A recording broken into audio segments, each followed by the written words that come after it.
लिए आप लोगों के काफ़ी क्यूरियोसिटी होती है, काफ़ी सवाल होते हैं कि हमारी कौन सी डेट पे हमारी डिलीवरी होगी, कौन सी सही समझे।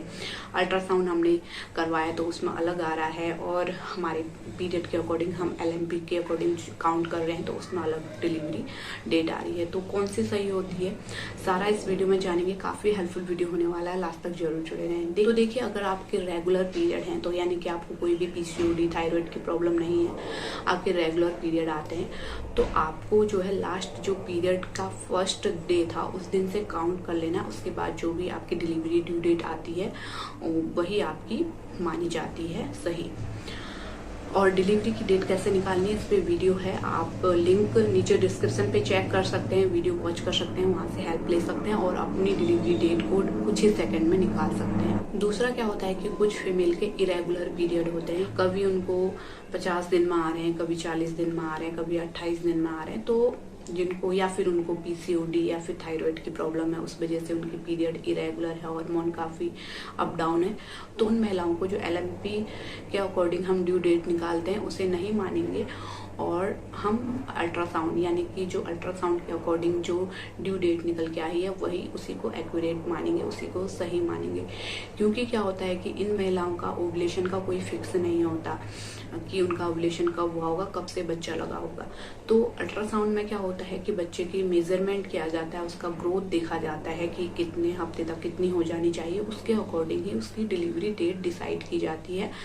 तो मेजरमेंट के अकॉर्डिंग ही बच्चे का मतलब ग्रोथ के अकॉर्डिंग, बच्चे की मेजरमेंट के अकॉर्डिंग ही बच्चे का ड्यू डेट निकाला जाता है और उसके वीक्स भी उसी हिसाब से रखे जाते हैं कि कितने वीक्स की प्रेगनेंसी है। कुछ फीमेल को याद भी नहीं होता कि उनका लास्ट पीरियड कब आया था, तो उनका अल्ट्रासाउंड के हिसाब से ही चलता है, बच्चे के ग्रोथ के अकॉर्डिंग, बच्चे के जो भी ग्रोथ हो रही है उसके अकॉर्डिंग वीक्स काउंट किए जाते हैं कि कितने हफ्ते की प्रेगनेंसी हो गई है और डिलीवरी की ड्यू डेट भी उसी हिसाब से निकाली जाती है। तो उन महिलाओं को अपने जो अल्ट्रासाउंड रिपोर्ट में जो भी ड्यू डेट आ रही है वही उनको सही समझना चाहिए। कुल मिला के जिनकी रेगुलर पीरियड है उनको अपने लास्ट पीरियड डेट का जो फर्स्ट दिन था, लास्ट पीरियड डेट थी, उससे काउंट करना है और जो भी ड्यू डेट आपकी निकल के आ रही है वही आपको सही समझना है।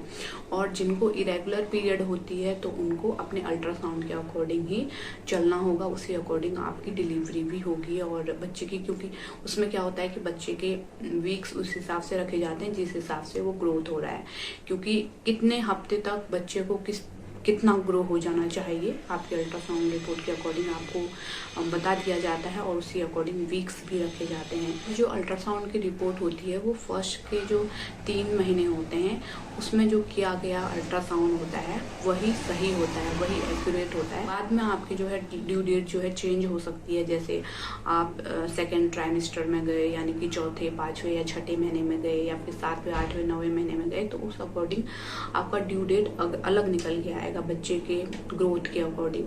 जो फर्स्ट के 3 महीने वाला अल्ट्रासाउंड होता है उसमें जो ड्यू डेट निकल के आती है वही सही होती है, वही एक्यूरेट होती है, उसी को मान के डॉक्टर चलते हैं। क्योंकि आप दूसरी तिमाही में अल्ट्रासाउंड करवाएंगे या फिर तीसरी में तो वहाँ पे जो ड्यू डेट है वो चेंज हो जाएगी, इसलिए पहले वाला ही माना जाता है, उसी के अकॉर्डिंग आपकी डिलीवरी डेट डिसाइड की जाती है। तो उम्मीद करती हूँ आप समझ गए होंगे। कोई भी डाउट है तो नीचे कमेंट में जरूर लिखिए या फिर फेसबुक पे भी अपने सवाल कर सकते हैं, जिसका लिंक आपको नीचे डिस्क्रिप्शन में मिल जाएगा, वहाँ से आप फॉलो कीजिए, पेज को लाइक कीजिए, वहाँ से भी आप वीडियो वॉच कर सकते हैं। फिर मिलते हैं किसी और इंटरेस्टिंग वीडियो के साथ। Thank you, thanks for watching.